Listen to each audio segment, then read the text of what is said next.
Let me get that going there. If you would open up to Luke chapter 22. I want to just talk to you about, the title of this message would be, there were two looks on the way to the cross. Two looks. I want to take a peek at where Peter, the Apostle Peter, the disciple Peter, denied Jesus 3 times, and then you can take that down off there now. Denied him, and then at the end of his denial, if you remember it, he actually caught the eye of Jesus. I think it's one of the most powerful little bleeps that happens in this whole thing. So I want to read this to you, and then I want us to take a closer look at what happened in this encounter. So Father, I commit this time to you, and Lord, I ask you to speak. Speak whatever you want to speak to every individual in this place. But most of all, Lord, I pray that you would reveal your heart for us, and that you would have our eyes be attuned to the real Messiah. Help us, Jesus. Okay, Luke chapter 22, beginning in verse 54. To get there, though, I want to give you a little bit of background. Do you remember last week we talked about the two-kingdom tension that we live in? Remember, Jesus says, my kingdom is not of this world. If it were of this world, I would beat the snot out of you. That's my loose paraphrase of what Jesus said to Pilate, but that's basically what he said. He said, my kingdom's not of this world. However, he's in this world, and he was actually going to physically go to the cross. So there's two kingdoms going on here. There's a major tension between the two kingdoms. And we see it in our lives, and we see it throughout the entire Bible, and we really see it in Peter's life. Peter is dealing with this two-kingdom tension. And so I want you to, let me just real quickly walk through the life of Peter.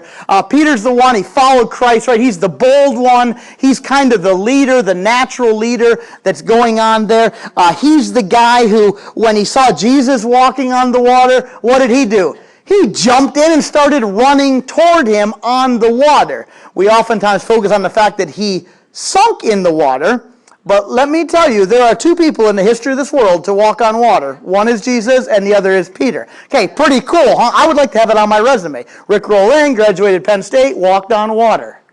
And not bad. Be kind of cool. You might get a good job if you could do that. So Peter did that. He's the guy who, when Jesus said, "Who do people say that I am?"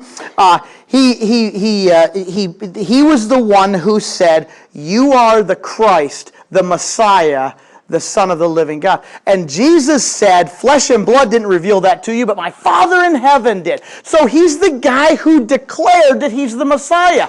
So here he is, walked on the water. He also sunk in the water. He declared he's the Messiah, right? The bold guy, Matthew 16. And then right after that, Jesus says to Peter, "Get behind me, Satan." So here he is, Messiah. Jesus says, "You're amazing." Then Peter says, "You're never going to the cross." And Jesus says, "Get behind me, Satan." He's like, man, what the heck? I'm like having whiplash here. So this is Peter's life. He's going through all these things. Even as you follow up to this day, we could follow other things in Peter's life, but let's go up to the week preceding him, his death, Christ's death. Peter's the guy who, watch this, in the upper room when they were having communion, Jesus is going to wash the disciples' feet. And Peter says, "You ain't washing my feet." Right? He says, "Don't you dare touch my feet." Because why? He says, "You're the Lord, I'm the servant, don't touch my feet." So he's like, wow, this guy's really humble. Well, then Jesus says, "If I don't wash your feet, you have no part of me." So Peter, the compulsive one, says, well, he starts stripping off, right? And he says, "Well, then give me a bath." Jesus says, "Well, slow down there, Peter. Just stick with the feet." And so he shows this all over the place: the feet, the bath, the whole thing. At the end of the Last Supper, Jesus actually says, weird passage. You can go run with it however you want, but he says, "Bring a sword with you," and you don't even know that's in there because you think that doesn't sound like Jesus. And they said, "Well, we have two here." He says, "Well, that's enough." So they take swords. Peter grabs the sword. So they go into the garden. They come to arrest Jesus. Jesus does this cool trick by knocking them all over. Is that not cool? Man, you got to see that. It's in the Gospel of John, where he comes up and he says, who are you looking for? And they said, Jesus of Nazareth. He says, I am he. And they all go, boom. I mean, that's just fun, right? Wouldn't that be fun if somebody came to arrest you and you said, whew, and like all the cops fall down, right? And then they get back up and he lets them arrest him. That's such a fun thing, but I don't want to go there today. But when they start to arrest him, Peter, right, with the sword, because Jesus told him to bring the sword, pulls the sword out. He lops off a guy's named Malchus's ear, one of the guards.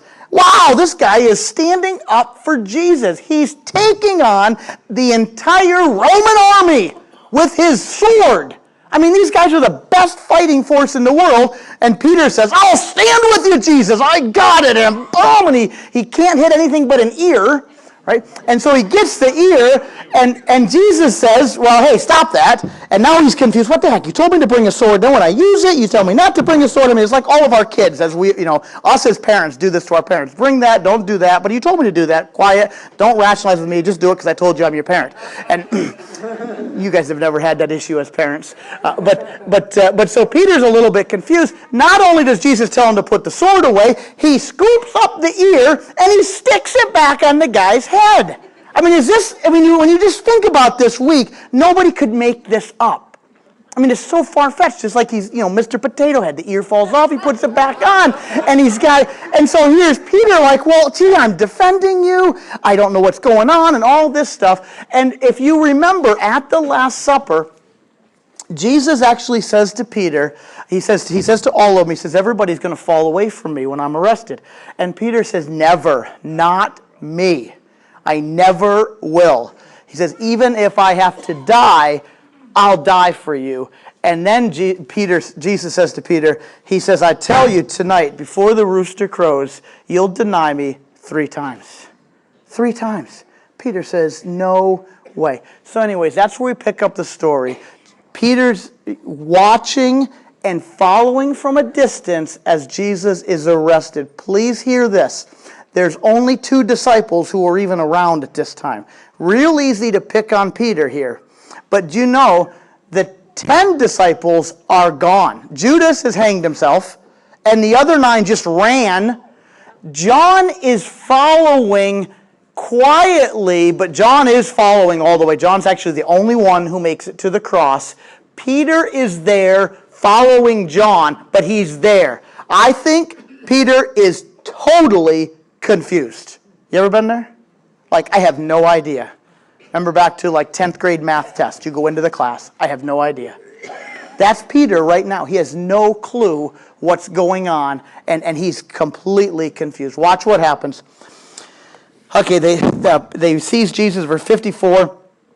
Peter followed at a distance, but when they had kindled a fire in the middle of the courtyard and sat down together, Peter sat with them. Verse 56. A servant girl saw him seated there in the firelight. She looked closely at him and said, this man was with him. He denied it. Woman, I don't know him. What? Who was it? This was a servant girl who said, you were with him. And he says, I don't know him. This is really fascinating to me at what's going on in Peter's head here. And I want to bring it to us in a second because we have an awful lot of this guy in us. He was hours before fighting an entire Roman squadron, right? He was taking them all on with his little sword. And now a servant girl he's afraid of. He says, I don't know him. But he denied it and said, woman, I don't know him. A little later, someone else saw him and said, you are also one of them. Peter replied, man, I'm not.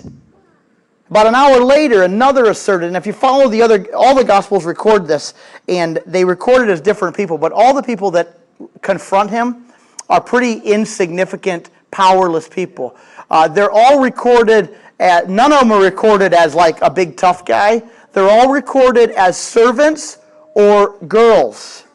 And actually one is a servant of the high priest who was a relative of the guy that Peter's head or ear cut off. That's the irony, right? You know you're from a small town when the guy you knocked their ear off, hours later you're standing with his little niece.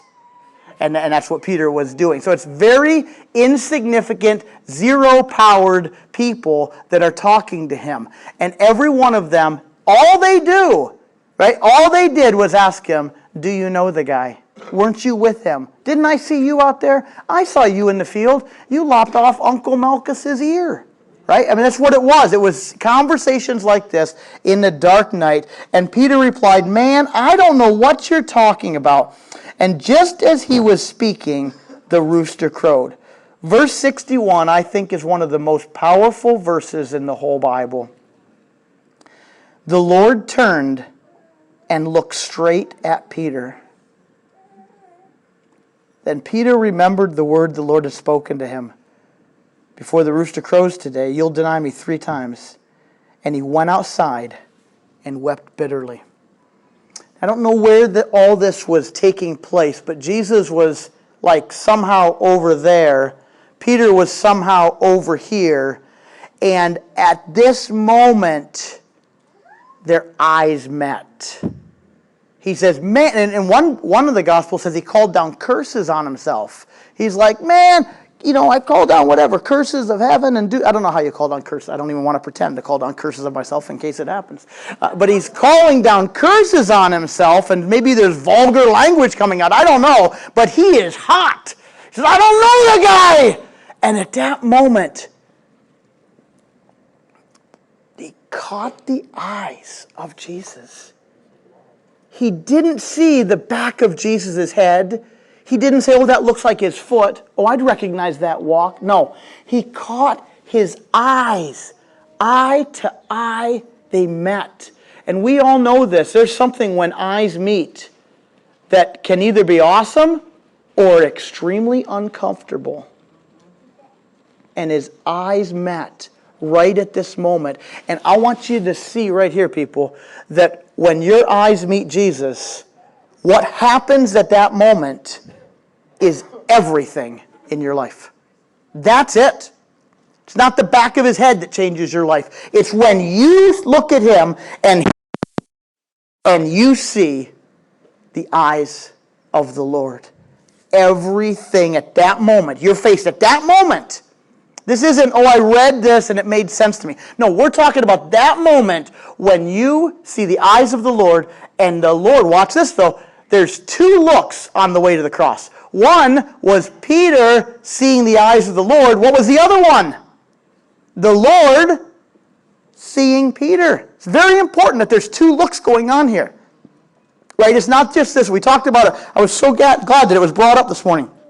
This is not a distant God who's got laser beams zapping people. Right? No, this is a God who's catching the eye of an individual. So what happened at this moment? I believe this moment is what changed Peter's life. Now, of course, you can point to the resurrection, absolutely. Of course, you can point to Pentecost and the Holy Spirit, of course. But I want you to see, it was at this moment, it was at this very moment, on the way to the cross, that we never see a wavering Peter again. The Apostle Peter is done being all over the place. He catches that eye and he weeps bitterly. And so the question is, why did he weep? Well, I think you can speculate on that a lot. You can come up with any answer you want. Just because I'm the one mic'd up, I'm going to give you what I think is what I want you to hear today. But here's what I really believe in this thing. When Peter saw the eyes of the Lord, of course he dealt with, the guilt and, oh rats, why did I do that? I guarantee you he dealt with that. But I really believe, and I think this is backed up by what happened in the rest of his life, that he saw something pretty doggone powerful in the eyes of the Lord at this moment.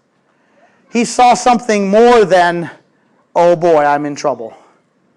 Right? See, a lot of people, when they see the eyes of the Lord, just think they've been caught. Oh no, he caught me. Rats. Or they think, oh my, now I'm going to die. Right? They see that when they see the eyes of the Lord. I'm telling you, Peter didn't see that. Why? And you say, well, Rick, why do you say that? Because Peter didn't go hang himself. What? Judas hung himself. Judas did not see this when he saw the Lord. He didn't see what Peter saw. He saw something different. When he saw the Lord, he interpreted it as, I'm doomed, I'm worthless, I'm going to hell, done with me. Peter saw it, wept bitterly, but he saw something in those eyes that kept him going. He saw some hope there. He saw some love there. He saw some redemption there. He saw something there that literally kept him alive, waiting until maybe something would happen from the grave. There was something in those eyes of Jesus that kept Peter going. You see, watch what happened when if you read the next thing that happened after, early, we'll read these verses next week. Early Sunday morning, early on the first day of the week, the women go to the tomb, right? And they come back and they come back and they find the disciples and they say, wow, there's nobody in the tomb. We don't know what's going on. Somebody stole the body.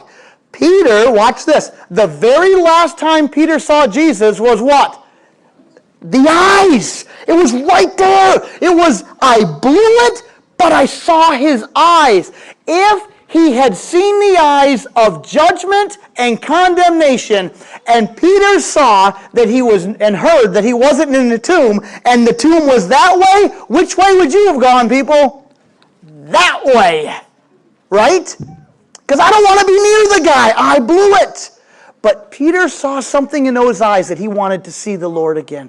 He ran to the tomb. You remember how the scripture records that John was a little faster than Peter? Peter tried hard, but John just beat him. But Peter ran to that tomb. When he got there, he actually dove into the tomb. He is in the tomb, totally out of breath, but he's in the tomb. Why? Because he wanted to see those eyes again. He wanted to see that love that was there. He wanted to see that hope. He wanted to see that redemption. He wanted to see the reconciliation. He wanted to see the only one in the world that he believed could forgive him for what he had done. He wanted to see the consolation of Israel, the Messiah, the Savior of the world. He had to catch another glimpse at those eyes. He saw them in that moment, and it drove him to weep over, yes, his sin, but also weep over the fact that those eyes were not full of condemnation.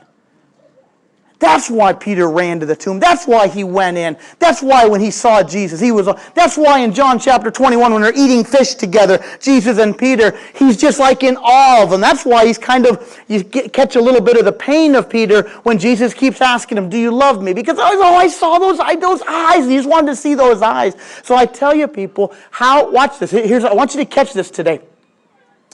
My perception of his look, right? My perception of the look of God, my perception of his eyes, my perception of his eyes is the reality of my life. I want you to see, you can throw that up there. My perception of his look is the reality of my life. Why do I say that? Because if you see a God full of judgment, you'll live your life like that. If you see a God who doesn't care, you'll live your life like that. If you see the eyes of a God who is just mad at you because right? This is what we would interpret this. The eyes could have said, some people would view it like this. Yeah, Peter, nice job. The only time I need you, and you deny me. Good job, Peter. If you perceive him like that, you'll live your life like that. It's not the real Jesus eyes that change you. It's how you see him. Your perception of the Lord is the reality of your life. We got to get this, people, because some of you have really skewed perceptions of God. And I'm telling you, our world has skewed perspectives of God. We're just all over the place. Some people think God is the God who wants them to go kill people. Right? What the heck? Listen, their reality is that because of their perception of the eyes of the Lord. Right? It's like, well, that's not God. Well, of course it's not God. But it's their perception, and therefore it's their reality. Man, and there's people who they think that God abandons them. I was recently with an older guy who had going through the death of his son, which is a terrible thing to do. You should never. And I've been around a lot of people who have had to go through the death of their child. Nothing's worse to walk with somebody through than going through the death of your child. And I'm with this guy, and his reaction, he's never been to church like in his life, but his reaction now is, I hate God. I hate him. Why would you have that? Because, hey, my son just died, and even though I've never had anything to do with God in my whole life, he must be a jerk. So I hate him. You see, that's going to affect his reality. That's going to do something to you if that's your perception. We have a major job, people. Our first job is to see the reality that is the reality, to see the true eyes of the Lord on us, to see what he truly thinks about us, to see those eyes of hope, to see him, to see the legit God. Within his eyes, what's the Bible kind of loosely says it in Matthew 6, but the eyes are the window to the soul, right? And so when you look into the Lord's eyes, you're seeing into the character of who he is. And so we've got to see it. And then also, nobody else is necessarily staring at the Lord's eyes, right? I mean, you come here every week, and essentially what we do at worship is stare into his eyes. Why do we do that? Because the whole rest of the week, we're getting a skewed view from the world about who our God is. So we better take time and gaze into his eyes and his character. Because what? Because they're not doing it, we're doing it, and then therefore we have a huge responsibility to demonstrate what we're seeing. That's what we're doing. You say, well, what's it mean to be a Christian witness? It means catching the very essence of who God is, and then through everything I say, do, think, everything, I must demonstrate it. So other people will say, wow, you're seeing something that I don't see in that TV show. You're seeing something that I don't read from that, or that I don't hear from that. And so it causes them to what? Want to look themselves into the eyes of the Lord. And so we've got to see his character, and then we also must demonstrate it. So, my friends, please hear this. When Jesus is calling you and he says, all who are thirsty, come to me, it's for you. This isn't for some theoretical person out there. This is for you. Well, what if you say, well, gee, my life's pretty bad right now. Do I want to look at him? Well, listen, I assure you that Peter's life was pretty bad at that moment. Like, really bad. Everything he had hoped for, he lost at that moment.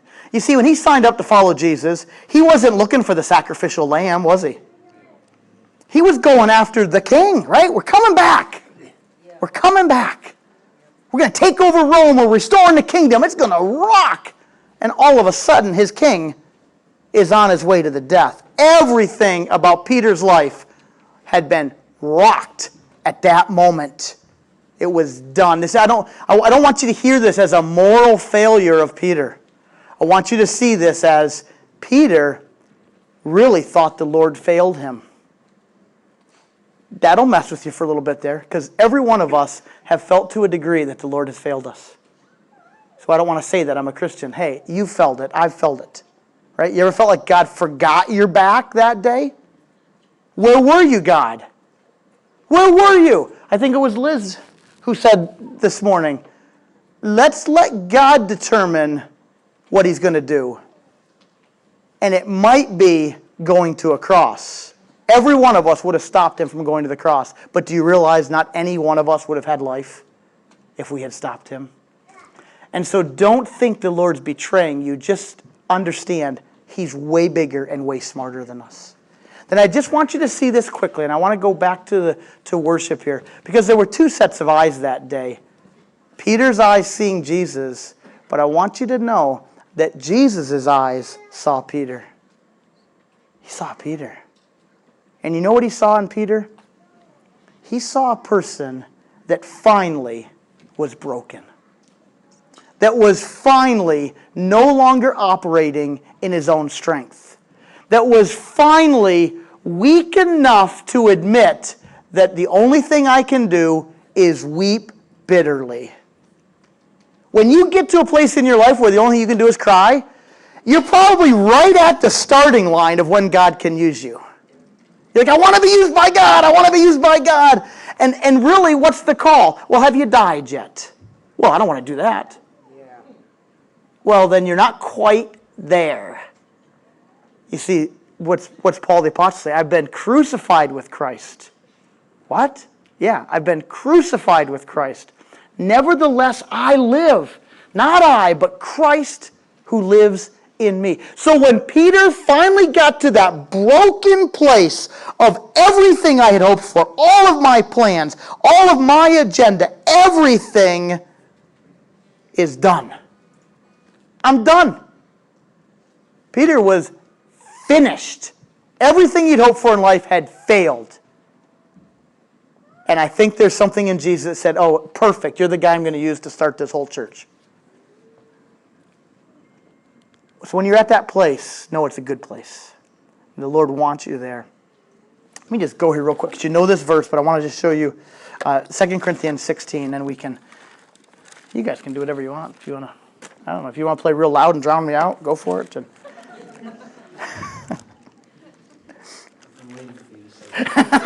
I know.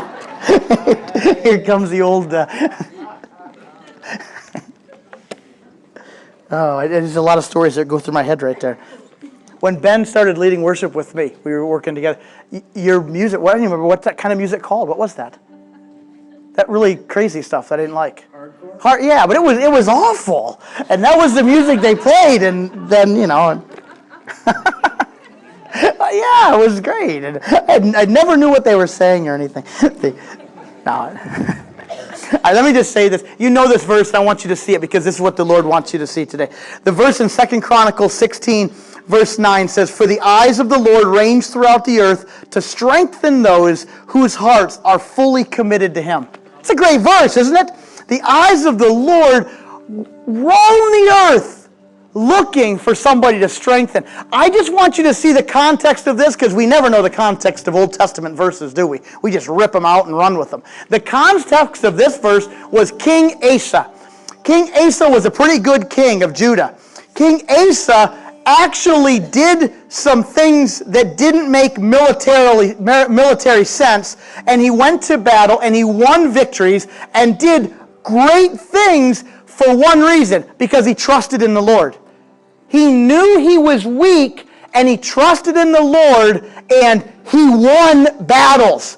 Little bit later in his life, like when he was like, how we get old enough that we're no longer full of zeal and we're just, well, I know, I've been there, done that. Asa got to his been there, done that age, and a battle was coming up. Instead of trusting in the Lord, you know what he did? He made a deal with another king to go to battle with him. And this is when the prophet comes and rebukes. This is part of a rebuke. And he comes and rebukes him. Watch what he says. I want you to hear this. He says, verse 11. No, that's the quotation marks. Almost time for me to get glasses. Hananiah the seer, verse 7, came to Asa, king of Judah, said to him, "Because you relied on the king of Aram and not on the Lord your God, the army of the king of Aram has escaped from your hand. Were not the Cushites and the Libyans a mighty army with great numbers of chariots and horsemen? Yet, when you relied on the Lord, He delivered them into your hand." Here's the verse. "For the eyes of the Lord range throughout the earth to strengthen those whose hearts are fully committed to Him." And he says, "You have done a foolish thing, and from now on, you'll be at war." When King Asa realized he didn't have strength, he won battles. When King Asa figured out life and figured out how to manipulate things, he says, "You're done, buddy. You're done. You're never going to be at peace. You're going to be at war the rest of your life." And it's in that context where the prophet says, the eyes of the Lord are looking for people who are weeping bitterly because they've given up their own strength. And God is looking to give victory to the people who have given up their own strength and have relied on Him. So as we make sure you're reading a lot of Scripture this week. But as you think of Peter's denial, think of that look. And it's that look that, in some ways, you could make a case that look was a pivotal part in changing the history of the world. The hope that's in the eyes of the Lord. And as the eyes of the Lord looked at Peter, he saw hope that that's a vessel that my Spirit can use right there. See the eyes of the Lord as for who He truly is, full of hope, grace, mercy, forgiveness. Listen, if you've blown it, this is the perfect day for you to be here, because this is the day to see the eyes of the Lord and be brought back. And He's looking at you, and when you're broken, He's saying, yes, I can pour my Spirit into that one right there, and I can change nations through them. These eyes, they're good. Father, have us see You. Have us see You, even as we come here. Take a few minutes right now. Have us see Your face. Have us see Your eyes, and have us see who You really are. And Father, also, You're looking at us. Hear that, people? He's looking at you. And He's got hope that He can use you. Let's just go before God now. Maybe we can start off by standing, but I want you to take time and just say, Lord, search my heart. Make me a vessel that You can use.